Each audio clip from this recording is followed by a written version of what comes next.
जय राधा माधव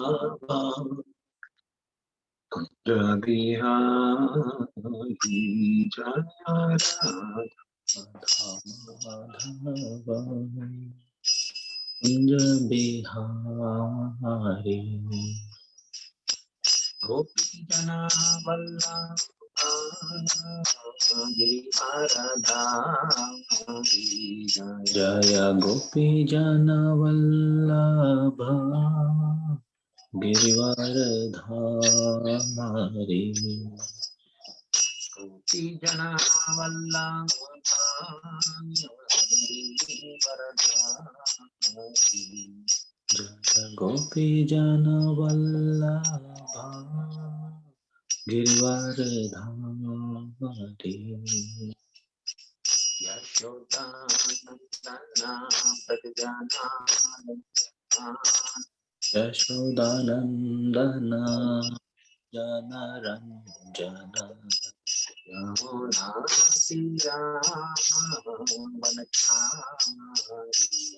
यमुना तीरा बनचारी जय राधा माधव कुंज बिहारी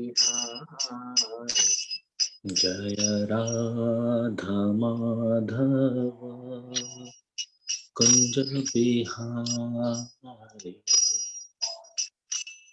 जय राधा माधव कुंज बिहारी जय राधा माधव कुंज बिहारी गोपी जना वल्लभा गिरिवरधारी गोपी जना वल्लभा गिरिवरधारी यशोदानंदना व्रजना यशोदानंदना व्रजना रंजना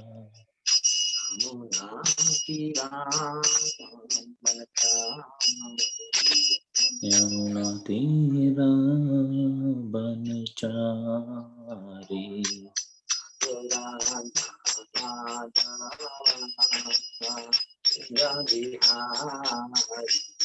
जय राधा माधव कुंज बिहारी गोपी जना वल्लभा गिरिवरधारी गोपी जना वल्लभा गिरिवरधारी गोपी जना वल्लभा गिरिवरधारी गोपी जना वल्लभा गिरिवरधारी यशोदानंदना व्रजनानंदना यशोदानंदना यमुना तीरा बनचारी यमुना तीरा बनचारी जय राधा माधव कुंज बिहारी जय राधा माधव कुंज बिहारी जय राधा माधव जय राधा माधव राधा माधव जय राधा माधव राधा राधा माधव जय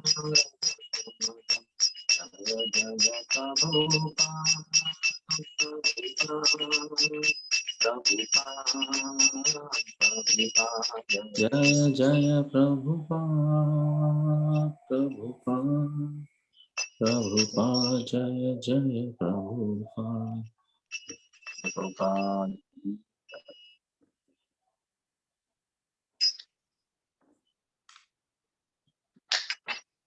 हरे कृष्ण।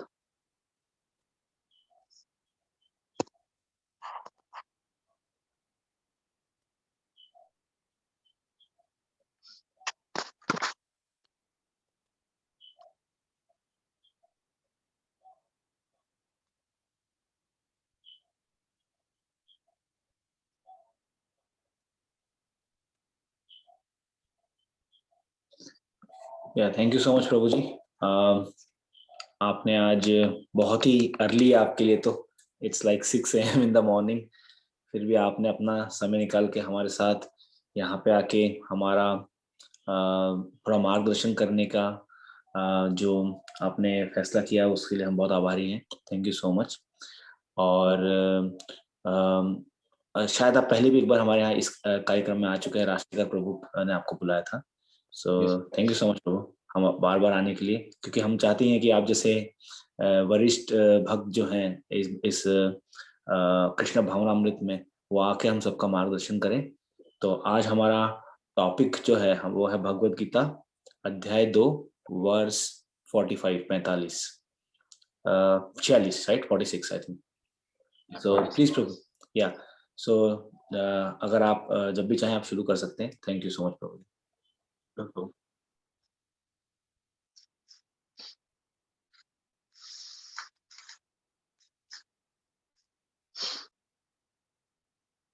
ज्ञानतिमिरन्दस्य ज्ञानाञ्जनशलाकया चक्षुरुन्मिलितं येन तस्मै श्रीगुरवे नमः।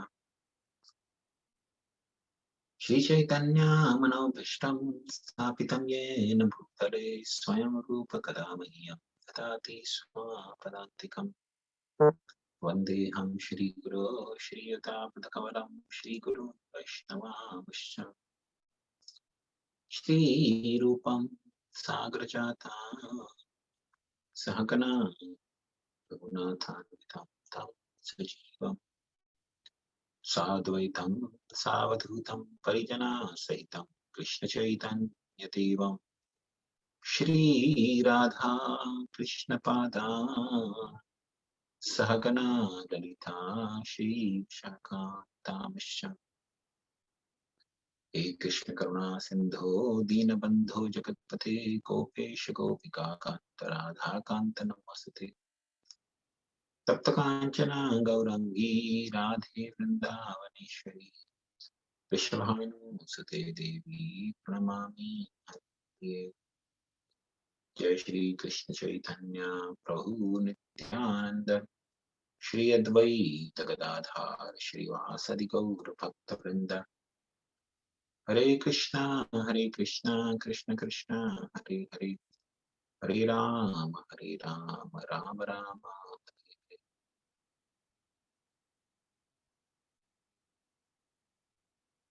तो रसेश्वर प्रभु, भगवत गीता हिंदी में है किसी के पास डिस्प्ले कर सकते हैं?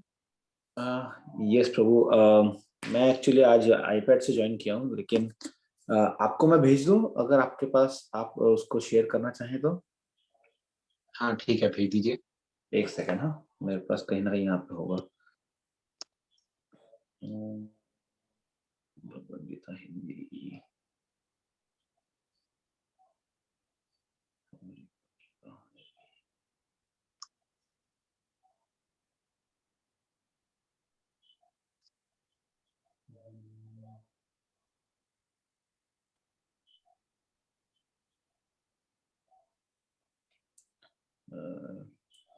एक सेकंड प्रभु जी, हाँ मिल तो गई है।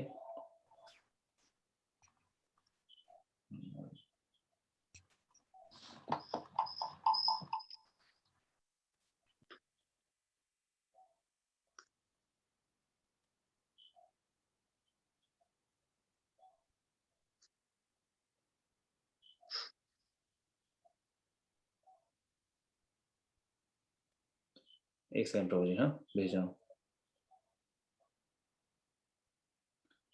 एक प्रभु जी ने लिंक भी शेयर किया वैसे। अच्छा, आप ग्रुप में नहीं है।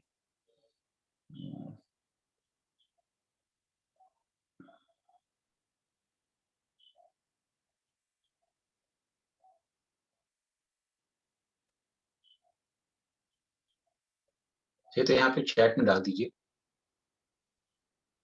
Yes, एक सेकंड।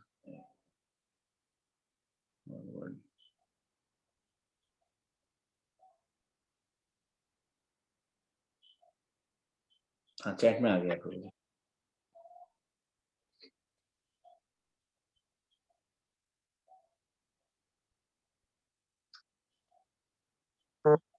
सॉरी मैं गलत, ठीक है चैट वाली खोल सकते हैं प्रभु जी आप, जब तक मैं आपको पीडीएफ भी भेजता हूँ।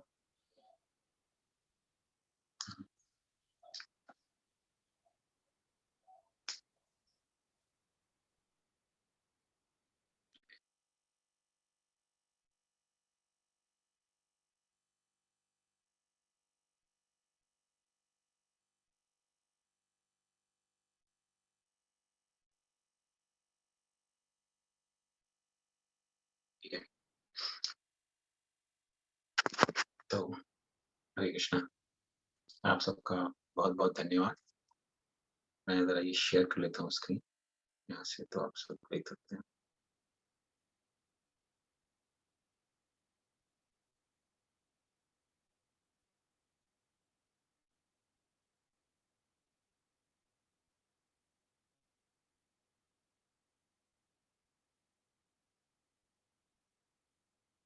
ठीक है।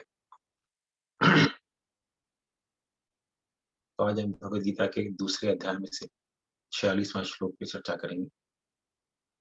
यावनर्थोदपाने सर्वतः सम्प्लुतोदके तावान् सर्वेषु वेदेषु ब्राह्मण्यस्य विजानतः। भावार्थ, एक छोटे से कूप का सारा कार्य एक विशाल जलाशय से तुरंत पूरा हो जाता है। इसी प्रकार वेदों के आंतरिक तात्पर्य जानने वाले को उनके सारे प्रयोजन सिद्ध हो जाते हैं। तात्पर्य श्रील प्रभुपाद द्वारा।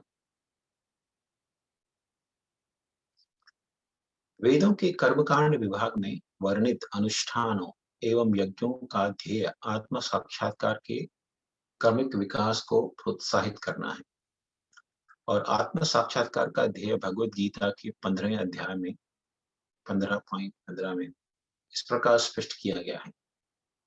वेद अध्ययन का ध्येय जगत के आदि कारण भगवान कृष्ण को जानना है। अतः आत्म साक्षात्कार का अर्थ है कृष्ण को तथा उनके साथ अपने शाश्वत संबंध को समझना। कृष्ण के साथ जीवों के संबंध का भी उल्लेख भगवद गीता के 15वें अध्याय में 15.7 में नहीं हुआ है। जीवात्माएं भगवान के अंश स्वरूप हैं, अतः प्रत्येक जीव द्वारा कृष्ण भावनामृत को जागृत करना वैदिक ज्ञान की सर्वोच्च पूर्णावस्था है। श्रीमद् भागवत में तीसरे स्कंद 33वें चैप्टर के 7वें श्लोक में इसकी पुष्टि इस प्रकार हुई है। अहो वत्स बचो तो गरिया यज्जिह्वाग्रे वर्तते नाम तुभ्यम ते पुस्तपस्ते जुहो संसुरार्यं ब्रह्मानुचूर्णं गृह्णन्ति एते। हे प्रभो, आपके पवित्र नाम का जप करने वाले भले ही चांडाल जैसे निम्न परिवार में क्यों न उत्पन्न हुए हों, किंतु वह आत्म साक्षात्कार के सर्वोच्च पद पर स्थित होता है। ऐसा व्यक्ति अवश्य ही वैदिक अनुष्ठानों के अनुसार सारी तपस्याएं संपन्न किए होता है और अनेकों अनेक बार तीर्थ स्थानों में स्नान करके वेदों का अध्ययन किया होता है। ऐसे व्यक्ति आर्य कुल में सर्वश्रेष्ठ माना जाता है। अतः मनुष्य को इतना बुद्धिमान तो होना ही चाहिए कि केवल अनुष्ठानों के प्रति आसक्त न रहकर वेदों के उद्देश्य को समझे और अधिकाधिक इंद्रिय तृप्ति के लिए ही स्वर्गलोक जाने की कामना न करे। इस युग में सामान्य व्यक्ति के लिए न तो वैदिक अनुष्ठानों के समस्त विधि विधानों का पालन करना संभव है, न सारे वेदांत आदि उपनिषदों का सर्वांग अध्ययन कर पाना सहज है। वेदों के उद्देश्य को संपन्न करने के लिए प्रचुर समय, शक्ति, ज्ञान तथा साधन की आवश्यकता होती है। इस युग में ऐसा कर पाना संभव नहीं है, किंतु वैदिक संस्कृति का परम लक्ष्य भगवान नाम कीर्तन द्वारा प्राप्त हो जाता है, जिसकी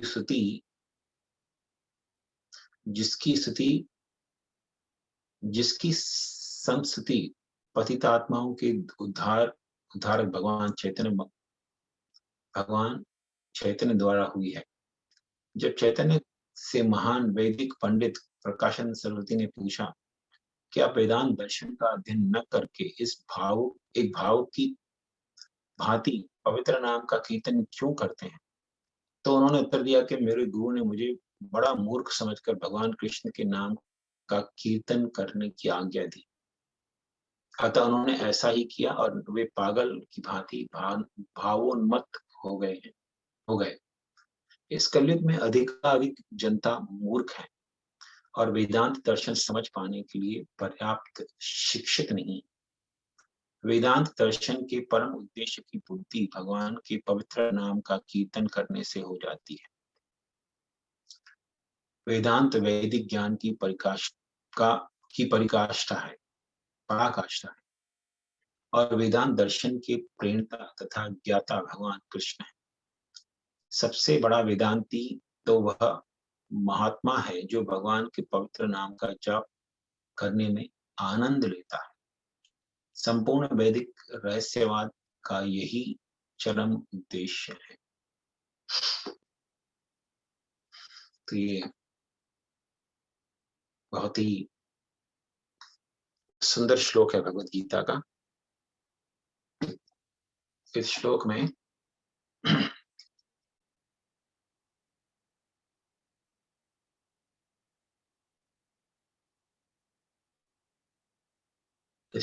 भगवान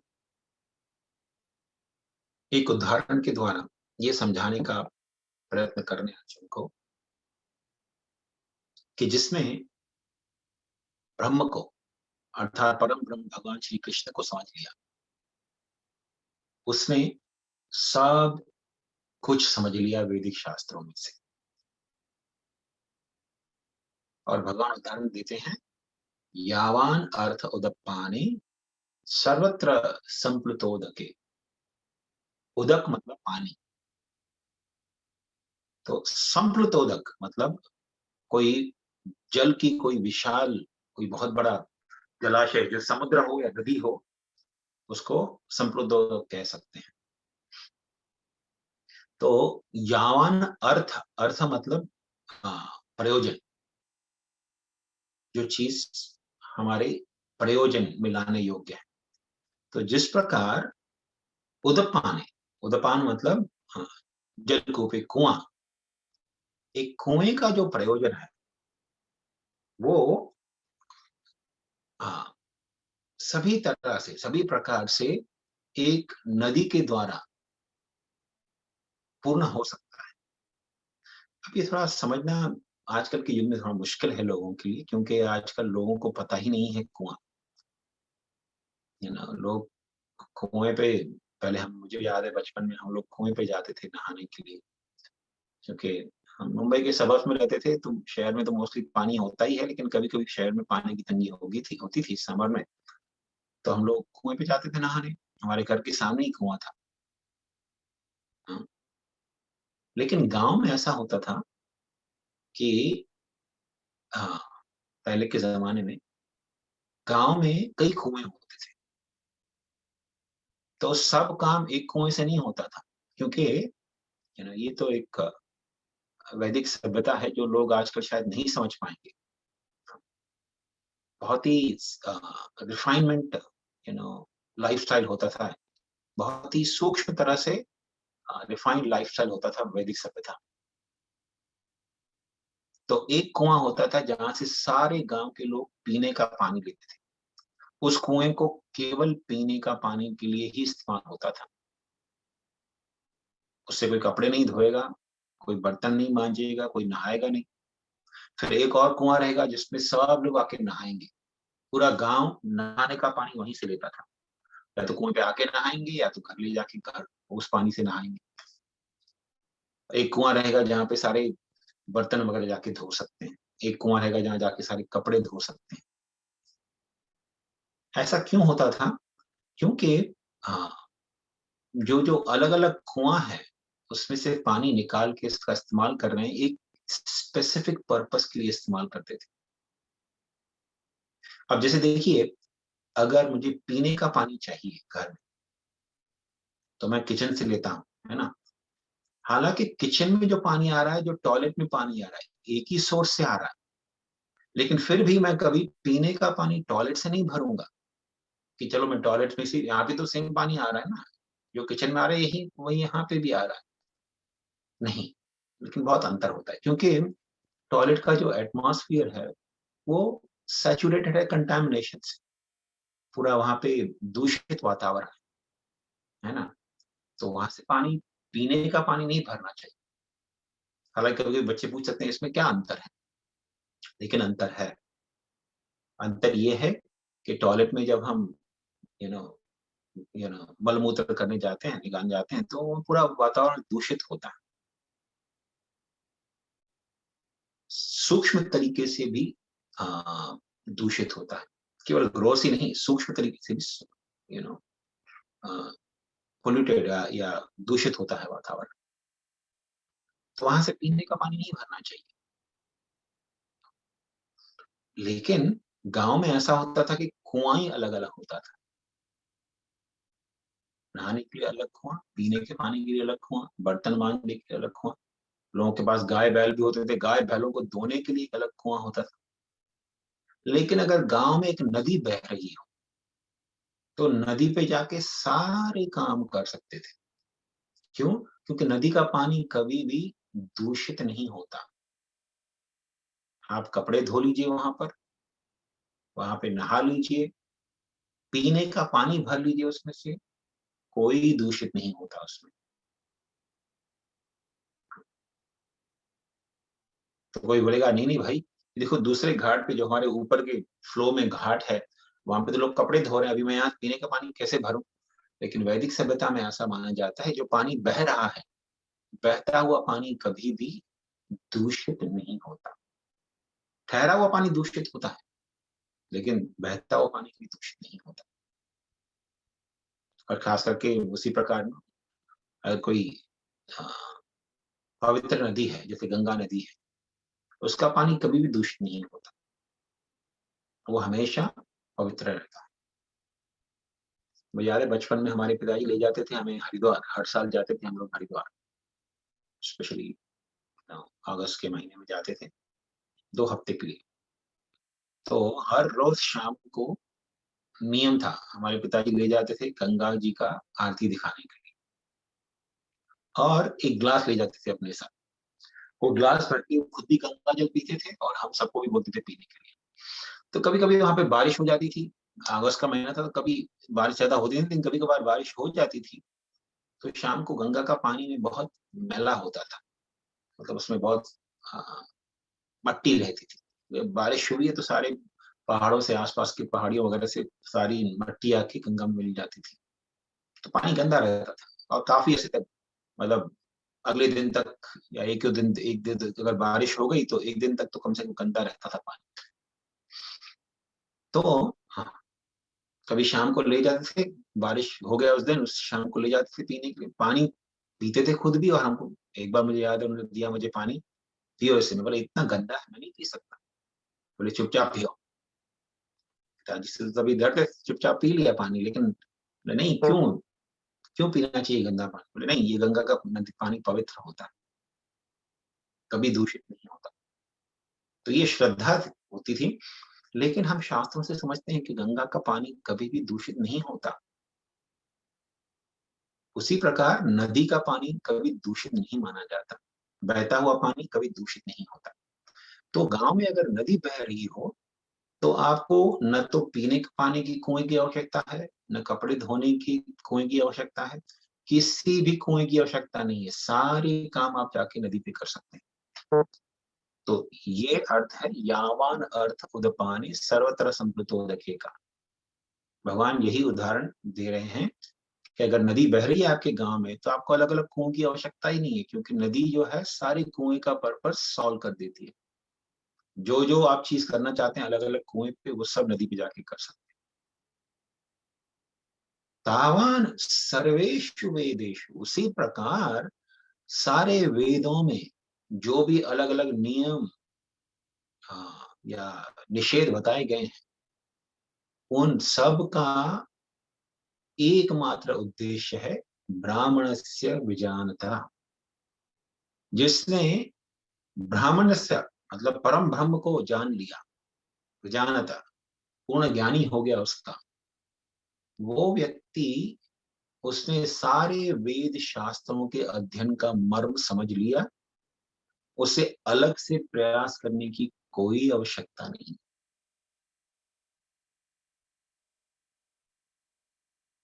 तो श्रील प्रभुपाद जी तात्पर्य में समझा भी रहे हैं यहाँ पे कि शास्त्रों का, सारे वेद शास्त्रों का केवल एकमात्र उद्देश्य है भगवान कृष्ण को समझना, जैसे भगवान स्वयं भी कहते हैं गीता में, वेदेषु हाँ हाँ वेदेषु क्या बोलते हैं, वेदेषु सर्वैर अहम एव वेद्यो। वेदेषु सर्वैर अहम एव वेद्यो वेदांत कृत विद्वेद चाहम। भगवान कहते हैं सारे वेदों से केवल मुझे ही जाना जाना चाहिए। सब लोगों को सही माने में अगर वेदों का अध्ययन करना है तो वेदों के अध्ययन का सही मर्म जब समझ में आ जाएगा तो वो व्यक्ति समझ जाता है वासुदेव सर्वमिति, कि भगवान वासुदेव ही सारे शास्त्रों के मर्म है। भगवान कृष्ण की भक्ति करना ही जीवन का परम उद्देश्य है और सारे शास्त्रों के अध्ययन का उद्देश्य भी वही एकमात्र है।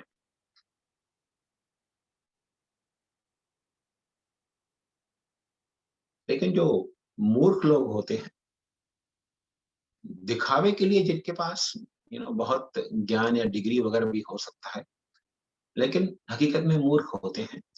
जैसे भगवान गीता में कहते हैं माया अपहृत ज्ञान, वो लोग नाना प्रकार के भावार्थ बताते हैं शास्त्रों के लिए। जैसे मुझे याद है एक बार हम लोग पुस्तक वितरण कर रहे थे मुंबई में, हैंगिंग गार्डन है मुंबई में, तो वहां पे हम लोग पुस्तक वितरण करने गए थे। तो वहां पे मोस्टली धनी लोग रहते हैं बहुत, और एक बूढ़े व्यक्ति थे, तब 70 साल के रहे होंगे उस समय। वो वहां वॉक करने आए थे, जॉगिंग वर्क करने आए थे। तो मैंने उनको दिखाया, प्रभु जी लीजिए भगवत गीता वगैरह लीजिए। तो बोले अरे नहीं नहीं, गीता तो मैंने पढ़ लिया, मुझे गीता का सार भी मालूम है। मैं बोला अरे वाह, गीता का सार मालूम है। लोग, क्योंकि लोग सार की बात तो करते ही नहीं कभी। तो मैं बोला अच्छा, तो आपके अनुसार क्या गीता का सार है? अरे बोले गीता का सार भगवान कहते हैं गीता में, उन्होंने श्लोक कोट किया गीता में से। गीता का सार है समय पे खाओ, समय पे सो, समय पे विहार करो। योगो बहुत दुख, कैसे शुरुआत होती है उसकी, योगो भवति दुख। श्लोक का शुरुआत भूल गया। युक्ताहार विहारस्य। बहुत बहुत धन्यवाद प्रभु जी। युक्त आहार विहारस्य युक्त चेष्टस कर्मसु युक्त स्वप्नावबोधस्य योगो भवति दुख। तो प्रभु जी बोले मुझे, वो बूढ़े व्यक्ति बोले समय पे भोजन करो, युक्त आहार, युक्त विहार, समय पे विहार करने जाओ, युक्त कर्म, कर्म भी समय पे करो, यही गीता का सार। योगो भवति दुख तो भूल ही गए उसको, वो लाइन तो उन्होंने बोला भी नहीं, कुछ कोड भी नहीं किया, बोले यही गीता का सार है बस। तो मैं सोच रहा था, मैंने उनको बोला भी कि प्रभु जी देखिए आप ऐसे बोल रहे हैं कि गीता का सार ये है, फिर तो जो अगर गांव में गधा ले लीजिए, घोड़ा ले लीजिए, बकरी ले लीजिए, वो बराबर समय पे ही भोजन खाते हैं, मनुष्यों की तरह असमय भोजन नहीं करते। पंछी ले लीजिए फॉर एग्जाम्पल, पंछी भी समय पे ही खाना खाते हैं। जैसे ही सूर्य का उदय होने लगता है, थोड़ी थोड़ी रोशनी आने लगती है, तो पक्षियों की चिरपिंग सुनना सुनाई देती है ना, पक्षी पेड़ में से बोलना चालू कर देते हैं। लेकिन जैसे ही सूर्यास्त हो गया, एक पंछी की आवाज सुनाई नहीं देगी आपको, सारे पंछी जाके सो जाते हैं, समय पे सोते हैं, समय पे उठते हैं, समय पे भोजन करते हैं। गधा जो है गांव में वो भी वही करता है, वो कभी असमय भोजन नहीं खाता। शेर हो, पशु, किसी भी पशु पंछी को ले लीजिए, समय पे भोजन खाते हैं, समय पे सोते हैं। तो क्या वो गीता का सार समझ लिए, प्रैक्टिस कर रहे हैं गीता का सार? तो ऐसे ऐसे मूर्ख लोग भरे पड़े हैं इस जगत में, जो समझते हैं कि उनको सार मालूम है, उनको गीता का जो सही उद्देश्य है वो मालूम है। लेकिन भगवान इस श्लोक में खास करके बता रहे हैं कि गीता का सार क्या है। ब्राह्मण्यस्य विजानता, भगवान को जानना, ये गीता का सार है, ये सारे वेदों का सार है। तावान सर्वेषु वेदेषु ब्राह्मण्यस्य विजानता, जो व्यक्ति भगवान को समझ लेता है उसने सारे वेद समझ लिए। जैसे यहाँ शिला प्रभुपाद जी भागवतम का श्लोक भी कोट कर रहे हैं, अहो बत शुभचो तो गरिया यद जिह्वा गरे वर्तते नाम तुभ्यम। अहो, अहो मतलब हाँ, जैसे इंग्लिश में होता है ना अलास, हाय हाय, ऐसा जैसे कुछ आ, कुछ बहुत ही आश्चर्यजनक बात हो तो उसमें अहो आती है। तो अहो मतलब कितना बड़ा आश्चर्य की बात है। क्यों? अहो बत श्वपचो तो गरिया। श्वपच, श्व मतलब कुत्ता होता है, और श्वपच मतलब जो कुत्ते को पका के खाता है, मतलब कुत्ते का मांस खाने वाला, चांडाल बोलते हैं उसे वैदिक सभ्यता में। तो जो चांडाल व्यक्ति है, शुपचो तो गरिया, अगर कोई चांडाल के परिवार में जन्म लिया है, लेकिन यद जिह्वा अग्रे, जिह्वा मतलब हमारी जो जीवा है, टांग है, अग्र, उसका अग्र भाग जो है, यद जिह्वा अग्रे वर्तते नाम तुभ्यम, जिसकी जिह्वा पर भगवान के नाम सदैव उच्चारण होते रहते हैं, अर्थात जो भगवान का नाम सदैव उच्चारण करते रहते हैं, ऐसे व्यक्ति ने तेपुस तपुस ते जुहु संसूर्य आर्यन, तो वो व्यक्ति ने सारे तेपुस तपुस, जितने भी तपस्याएं हैं शास्त्रों में बताई गई, उन सबको उसने कर लिया है। अगर वो भगवान के नाम का जप कर रहा है, अर्थात उतने उसने सारे नियमों के जितने भी तपस्याएं वगैरह हैं, जितने भी अलग अलग तीर्थ स्थानों पर जाकर नहाना है, पवित्र नदियों में, या अलग अलग प्रकार के व्रत वगैरह रखने हैं, उसने सब कर लिए हैं। उसने सब कर लिए हैं, इसीलिए वो भगवान के नाम का जप कर पा रहा है, निरंतर भगवान के नाम का जप कर रहा है। तो जो व्यक्ति निरंतर भगवान के नाम का जप कर पा रहा है, उसे सही मायने में आर्य कहते हैं। आर्य मतलब जो बहुत ही प्रगतिशील है। वैदिक सभ्यता में प्रगतिशील उस व्यक्ति को मानते थे जो ऐसा नहीं जिसके पास बहुत बड़ा डिग्री हो, कि भाई इसमें पीएचडी, 2 पीएचडी किए हैं इसने, तो देखा हमने लगे लोगों को 2-2 पीएचडी कर लेते, 3 पीएचडी कर लेते, उसको सही में पढ़ा लिखा व्यक्ति नहीं मानते।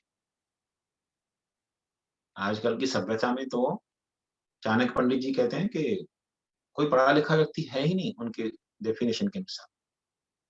क्यों? चाणक्य पंडित कहते हैं कौन पढ़ा लिखा व्यक्ति है, पंडित किसे कहते हैं? जैसे गीता में भगवान कहते हैं पंडितः समदर्शिना विद्या विनय संपन्ने ब्राह्मणे गभि हस्तिने शुनि चैव शफाके पंडित समदर्शिना। पंडित वो है जो गाय में, हाथी में, कुत्ते में, कुत्ते का मांस खाने वाले चांडाल में, ब्राह्मण में, सब में भगवान के अंश को, आत्मा को देखता है, और उनके साथ बैठे परमात्मा को भी देखता है, उसे पंडित कहते हैं। लेकिन चाणक्य पंडित कहते हैं, उनका जो डेफिनेशन है पंडित का, वो तो खैर भौतिक स्तर पे है, ये तो भगवान गीता में आध्यात्मिक स्तर का बताते हैं, लेकिन भौतिक स्तर का जो पंडित्य है वो भी आजकल कहीं नहीं देखने को मिलता। चाणक्य पंडित कहते हैं मात्रवत परधारेषु परद्रव्येषु लोष्टवत आत्मवत सर्वभूतेषु यह पश्यति स पंडित। पंडित कौन है, पढ़ा लिखा व्यक्ति कौन है? जो मात्रवत परधारेषु, दूसरों की पत्नी को वो मां का दर्जा देता है, मां की दृष्टि से देखता है।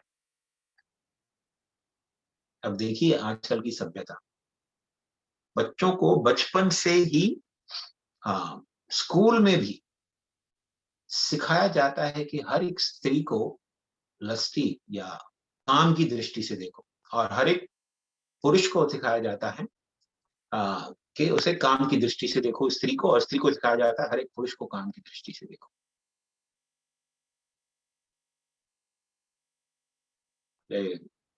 याद है बच्चों को कभी कभी किंडरगार्टन में भेजते हैं ना, तो न्यूनतम में हमने कुछ समय के लिए भेजा था बच्चे को बाहर के किंडरगार्टन, जब तक हमारा स्कूल शुरू नहीं हुआ था।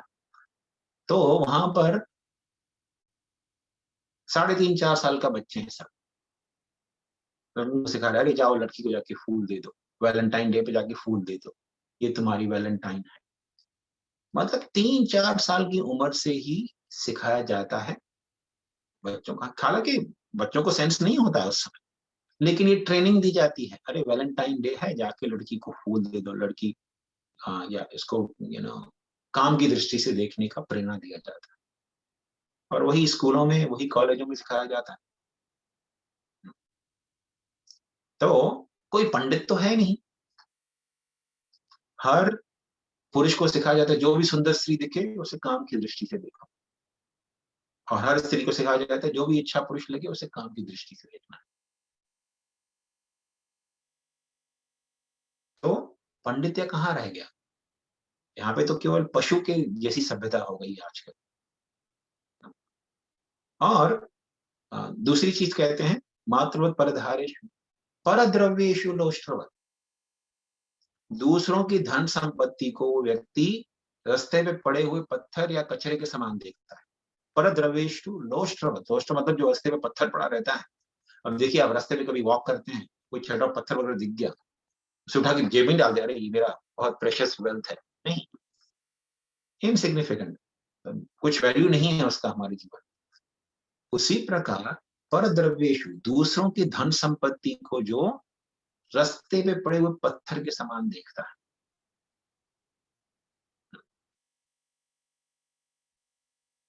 आजकल तो अभी जैसे कुछ तो यूनिवर्सिटीज हैं अमेरिका में, मैनेजमेंट स्टडीज सिखाया जाता है कैसे लोगों को बेवकूफ बनाकर, कैसे देशों को बेवकूफ बनाकर उनकी संपत्ति हर लेनी चाहिए।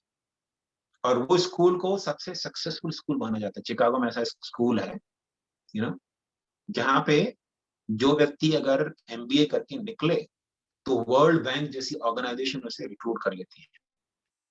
और उस कॉलेज में केवल यही सिखाया जाता है कि किस प्रकार लोगों को बेवकूफ बनाकर पॉलिटिशियन के साथ ज्वाइन करके ऐसे नियम बनाने चाहिए जो हमारे बिजनेस को फ्लरिश करने में मदद करें और दूसरों को कंगाल कर दें।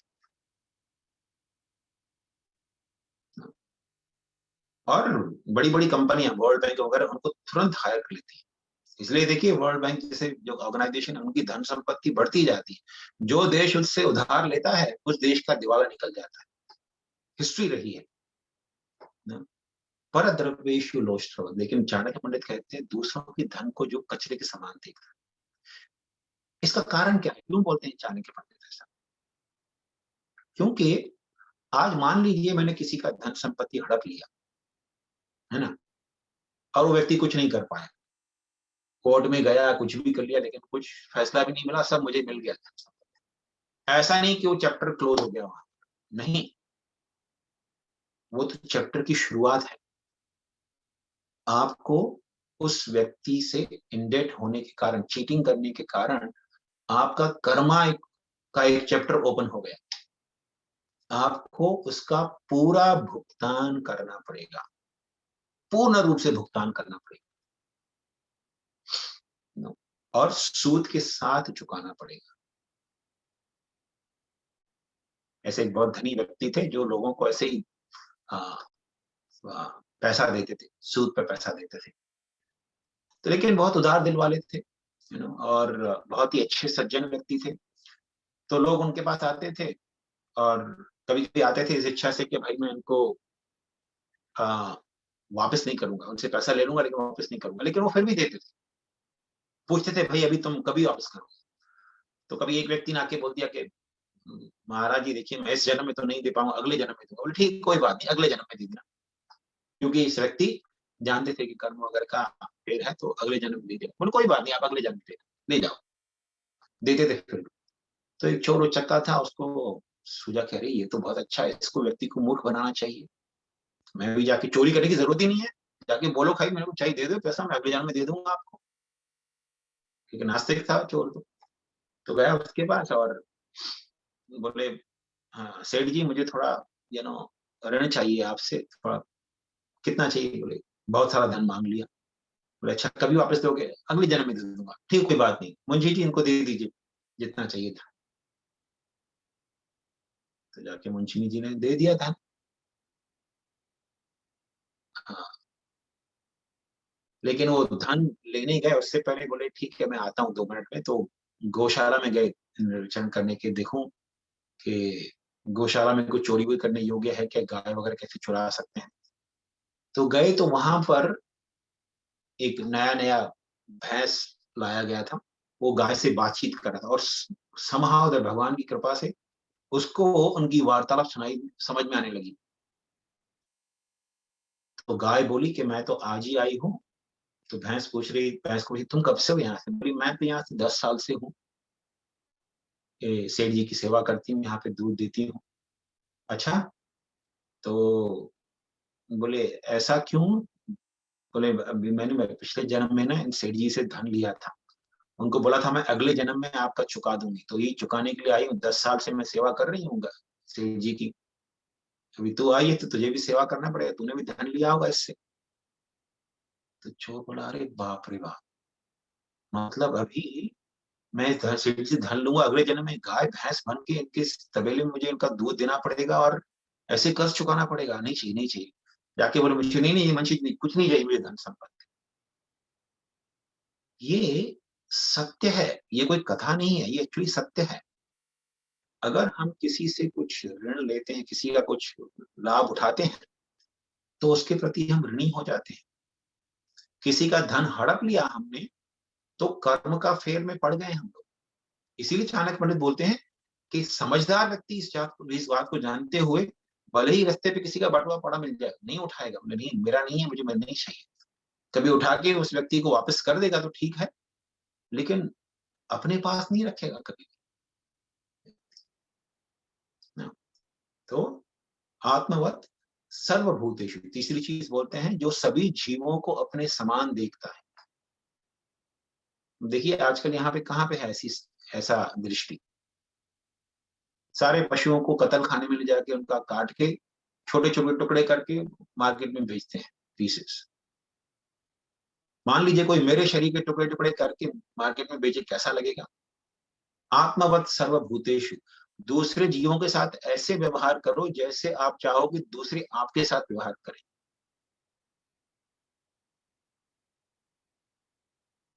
तो लेकिन आजकल की सभ्यता में इतने मूर्ख लोग हैं जिनको न तो कर्म के बारे में कुछ ज्ञान है, न ही आत्मा के बारे में, न ही कुछ भगवान के बारे में ज्ञान है, और अपने आप को बड़ा पढ़ा लिखा मानते हैं।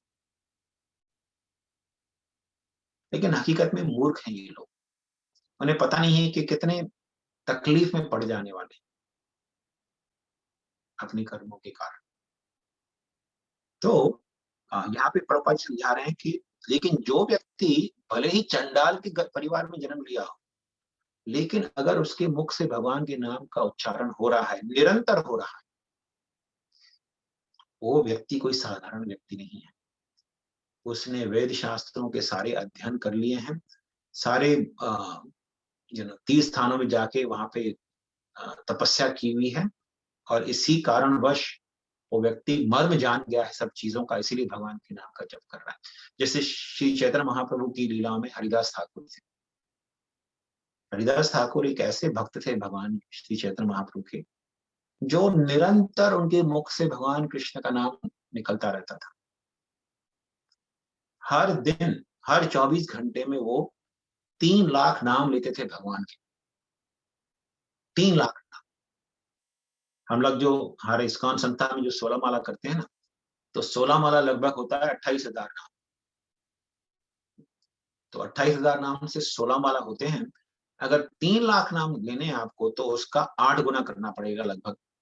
25,000 का 8 गुना 2 लाख, नहीं 8 नहीं 12 गुना। 3 लाख नाम लेते थे, तो 12 गुना करेंगे 25,000 का, तो तब जाके होता है 3 लाख, है ना? तो उसी प्रकार वो 192 माला जप करते थे हर रोज। मैं जब भी हम लोग न्यूनतम में रहते थे, तभी एक लोकल न्यूज में एक क्या कहते हैं, कुछ तो रिसर्च पब्लिश हुआ था। किसी ने दिखाया था हमको, हम तो पढ़ते नहीं थे न्यूज़, लेकिन किसी ने दिखाया हमको वो रिसर्च कि वहां की यूनिवर्सिटी में किसी स्टूडेंट ने ऐसा रिसर्च किया था कि ऑन एवरेज लोग दिन में कितने शब्द बोलते हैं। लोग बोलते रहते हैं ना आजकल, यू नो, घर में कन्वर्सेशन हुआ, ऑफिस में जाके कुछ बातचीत करते हैं, तो दिन में कितने शब्द बोलते हैं ऑन एवरेज व्यक्ति। और उसमें भी एज ग्रुप था कि बचपन में लोग कम बोलते हैं, लेकिन 16 से 40 साल की उम्र में लोग मैक्सिमम बोलते हैं। और 40 साल की उम्र से बाद फिर कम हो जाता है बोलना। तो उन्होंने एवरेज निकाला, तो 16 से 40 साल की उम्र में ऑन एवरेज एक जवान व्यक्ति, स्त्री हो या पुरुष, कभी हो सकता है स्त्री को थोड़ा ज्यादा हो बोलना, लेकिन ऑन एवरेज यू नो लोग 17,000 शब्द बोलते हैं हर दिन में। एक दिन में 17,000 शब्द बोलते हैं। तो अगर 17,000 शब्द बोलते हैं दिन में, पूरे दिन में, आप मान लीजिए अगर आप 16 माला जप कर रहे हैं तो आप 28,000 शब्द बोल लेते हैं 16 माला के। मतलब दिन में जितना भी आप अलग अलग चीजों का बोलना होगा आपका, उससे कई अधिक आपने भगवान का नाम ले लिया। सोच लीजिए 16 माला का क्या महत्व है, क्योंकि बोलना हमारी शक्ति इन्वेस्ट करता है। तो मैं अगर दिन में 17,000 शब्द बोल रहा हूं रोज ना, और अगर मैंने 28,000 नाम भगवान के केवल शुद्ध नाम ले लिया, तो भगवान उसको नोट करते हैं ना। तो इसीलिए जो व्यक्ति दिन में 3 लाख भगवान के नाम ले, उसका क्या चेतना होगा। कोई साधारण व्यक्ति नहीं हो सकता। तो भगवान के नाम का बहुत महिमा है। जो व्यक्ति भगवान के नाम का जप करता है, उसने सारे वैदिक शास्त्रों के अध्ययन को समाप्त कर लिया है। उसने सारा ज्ञान प्राप्त कर लिया है।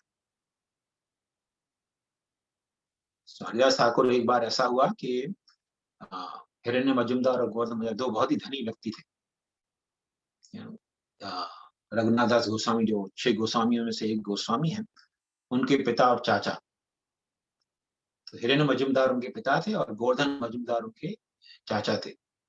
तो ऐसा हुआ कि एक बार हिरण्य और गोवर्धन मजूमदार, वो भी वैष्णव थे, वैष्णव को बुलाते रहते थे। तो एक बार हरिदास ठाकुर को उन्होंने निमंत्रण दिया अपने घर पे, जैसे होम प्रोग्राम होता है ना, वैसे होम प्रोग्राम की तरह एक प्रोग्राम आयोजन किया था उन्होंने। तो उसमें काफी ब्राह्मण आए हुए थे और उन्होंने हरिदास ठाकुर को भी निमंत्रण दिया, क्योंकि जानते थे हरिदास ठाकुर भगवान के महान भक्त हैं। हरिदास ठाकुर की सब लोग सम्मान करते थे, मुसलमान भी और हिंदू भी पूर्ण रूप से सम्मान करते थे, क्योंकि उनके मुख से सदैव हरे कृष्णा कृष्ण कृष्ण हरे हरे, हरे राम राम राम हरे, ये मंत्र निकलता रहता था। सदैव उनके मुख में हरे कृष्ण महामंत्र रहता था। तो एक बार आए उनके घर पे, तो वहां चर्चा हो रही थी ब्राह्मणों के बीच में कि भाई भगवान के नाम की क्या महिमा है। तो अलग अलग ब्राह्मण अपना मत दे रहे थे शास्त्रों के अनुसार। कह रहे शास्त्रों के अनुसार तो यू नो कितने भी पाप व्यक्ति ने किए हों वो सारे धुल जाते हैं। कोई बोल रहा था अरे भगवान के नाम के जप के द्वारा तो स्वर्ग भी प्राप्त हो सकता है। भगवान के नाम के जप के द्वारा तो 1 लाख अश्वमेध यज्ञों का यू नो फल प्राप्त हो जाता है। और एक ब्राह्मण थे जिनका नाम था गोपाल चक्रवर्ती, जो हिरण्य मजूमदार गोवर्धन मजूमदार के नीचे ही काम करते थे, उनके पास ही काम करते थे। तो वो बोले कि अरे नहीं, भगवान के नाम की जप की तो ये महिमा है कि आपको मोक्ष प्रदान हो जाता है। हरिदास ठाकुर ये सब सुन रहे थे बैठकर। तो हरिदास ठाकुर, सब लोगों ने बोला कि भाई अभी आप बताइए हरिदास जी, आप तो भगवान के नाम का निरंतर जप करते रहते हैं, आप बताइए आपके अनुसार क्या है लाभ। तो जब हरिदास ठाकुर ने ब्राह्मण का बोलना सुना कि भाई भगवान के नाम की जब ये महिमा है कि मोक्ष प्रदान हो जाता है, तो हरिदास ठाकुर बोले भगवान के नाम की महिमा ये सब चीजें तो मिल जाती हैं, लेकिन ये सब चीजें भगवान के नाम की जप की मुख्य महिमा नहीं है। ये सब बाय प्रोडक्ट्स है। बाय प्रोडक्ट्स मतलब मतलब जैसे जैसे जैसे दही लेते हैं हम लोग, दही का हम लोग मक्खन जब चर्न करते हैं, उसको दहते हैं मक्खी को, मक्खन को, मतलब दही को, तो मक्खन निकलता है। तो मक्खन जो है वो एसेंस है, लेकिन जो बच जाता है मटकी में उसे बटर मिल्क कहते हैं, है ना, छाछ। तो वो छाछ जो है वो बाय प्रोडक्ट है उसका। वो प्राइम प्रोडक्ट नहीं, प्राइम प्रोडक्ट बटर है जिससे घी बनता है, जैसे यज्ञ वगैरह किए जाते हैं या खाना या भोजन पकता है ना? तो वो प्राइम प्रोडक्ट है, लेकिन इनसिग्निफिकेंट बाय प्रोडक्ट है बटर मिल्क। तो हरिदास ठाकुर बोले कि भगवान के नाम की महिमा ये है कि मोक्ष आदि जो है उसका बाय प्रोडक्ट है, इनसिग्निफिकेंट, मतलब कोई ऐसा नहीं कि बहुत ही अच्छा बाय प्रोडक्ट है, नहीं, बहुत ही यू नो तुच्छ कोटि का बाय प्रोडक्ट है भगवान के नाम का जप के द्वारा मोक्ष वगैरह। भगवान के नाम की सही महिमा तो ये है कि उससे व्यक्ति को प्रेम, भगवान के प्रति प्रेम जागृत हो रहा है। तो ये गोपाल चक्रवर्ती बहुत ही ऑफेंड हो गए, क्योंकि अपने आप को बहुत बड़ा विद्वान मानते थे, जैसे आजकल के लोग मानते हैं अपने आप को, तो ऐसे ही अपने आप को बहुत बड़ा विद्वान मानते थे। बोले अरे देखो ये कितना भावुक भक्त है, ये बोल रहा है कि मोक्ष, मोक्ष जैसी चीज जिसे योगी लाखों साल तक तपस्या करने के बाद भी नहीं यू नो पाते हैं, बहुत परिश्रम करना पड़ता है, ये व्यक्ति बोल रहा है कि मोक्ष तो ऐसे ही मिल जाता है भगवान के नाम की जप के द्वारा। क्या कलयुग आ गया है, कैसे कैसे मूर्ख लोग आके अपना मत देते हैं वेदों के अनुसार। तो सब लोगों को बहुत क्रोध आने लगा। तो हरिदास ठाकुर बोले भाई आपको इतना संशय क्यों है? हरिदास ठाकुर ने शास्त्रों में से कोट करके बताया, भाई देखो यहाँ बताया क्या है शास्त्रों में कि मोक्ष आदि जो है वो तो भगवान के नाम की जप की सही महिमा नहीं है। तो जब हरिदास ठाकुर ने शास्त्रों में से कोट करके बताया तो ब्राह्मण को और क्रोध आ गया। बोले अरे देखो कलयुग में जो भविष्यवाणी की गई थी कि कलयुग में म्लेच्छ और यवन लोग शास्त्रों को कोट करेंगे, बिना किसी अथॉरिटी के, वो दिख रहा है। और फिर श्राप देने लगे हरिदास को, अगर भगवान के नाम के जप के द्वारा मोक्ष इनसिग्निफिकेंटली प्राप्त नहीं होता है तो मैं श्राप देता हूं, आपके नाक और कान काट दूंगा मैं। तो हरिदास ठाकुर बोले अगर भगवान के नाम के जप के द्वारा मोक्ष जैसी चीज इनसिग्निफिकेंटली प्राप्त नहीं होती है तो मैं अपना नाक स्वयं काट लूंगा। तो सारे भक्त लोग अपने कान बंद कर लिए, हाय हाय हाय ये क्या बोल रहे हैं, हरिदास ठाकुर का इतना निंदा हो रहा है। तो सब लोग गोपाल चक्रवर्ती को डांटने लगे कि तुम मूर्ख हो, तुमको क्या पता, तुम्हें शास्त्रों का केवल बाहरी रूप से ज्ञान है, तुमको कुछ सही में ज्ञान नहीं है।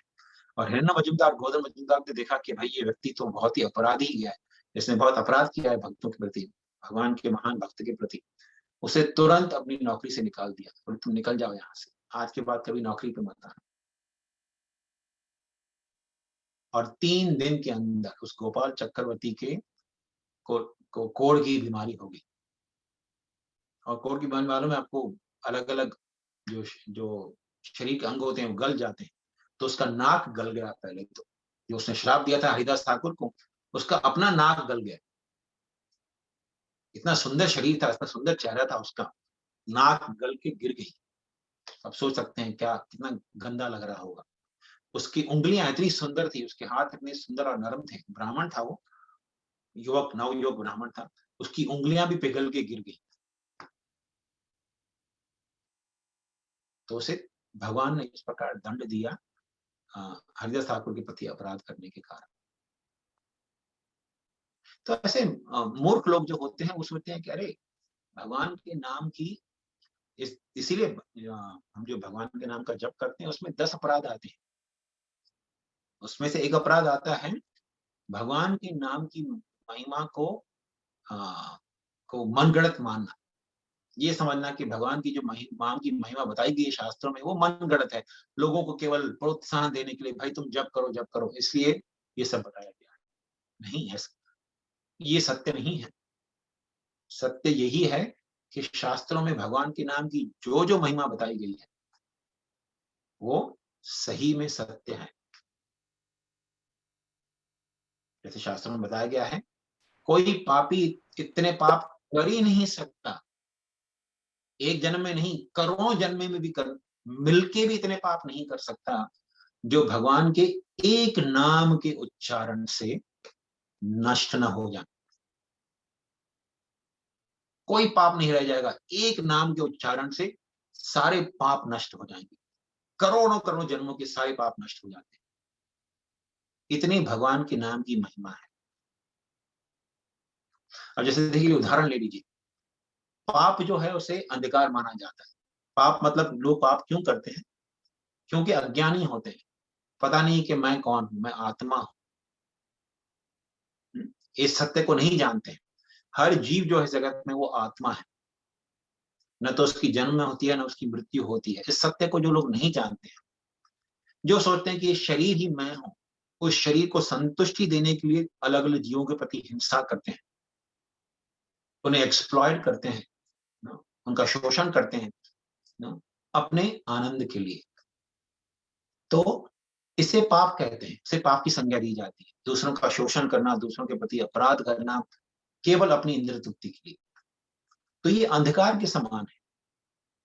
अब मान लीजिए एक कमरा है, घर के अंदर एक कमरा है जिसके सारे खिड़की दरवाजों पे एकदम काले पर्दे लगाकर लाखों सालों तक उसमें अंधकार में रखा गया। लाखों सालों तक वो अंधकार में रहा है कमरा, कभी लाइट देखी नहीं उस कमरे में। अगर आप एक बल्ब जला दें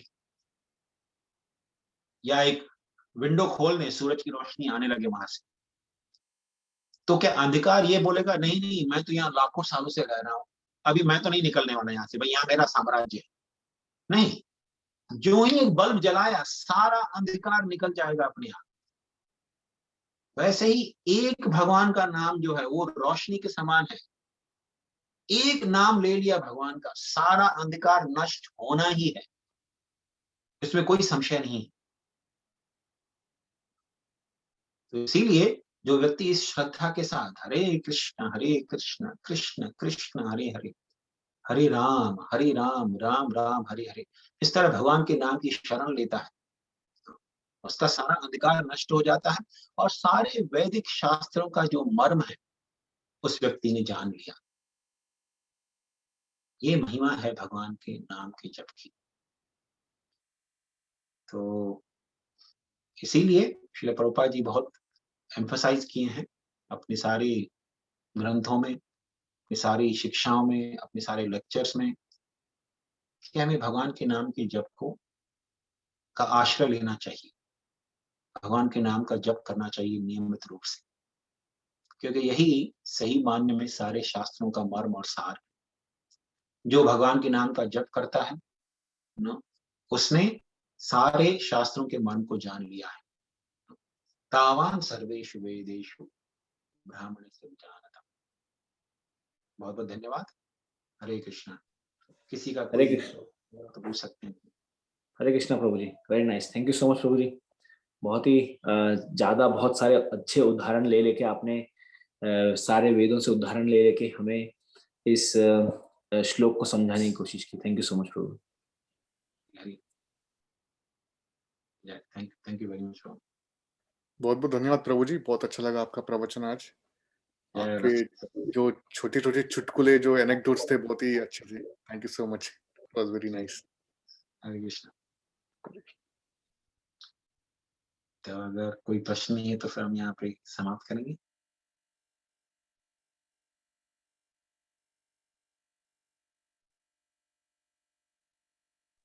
ठीक है राशि का प्रभु जी, दंडवत प्रणाम, बहुत ही अच्छे से समझाया आपने। हरे हरे कृष्ण। कृष्ण। हरे कृष्ण।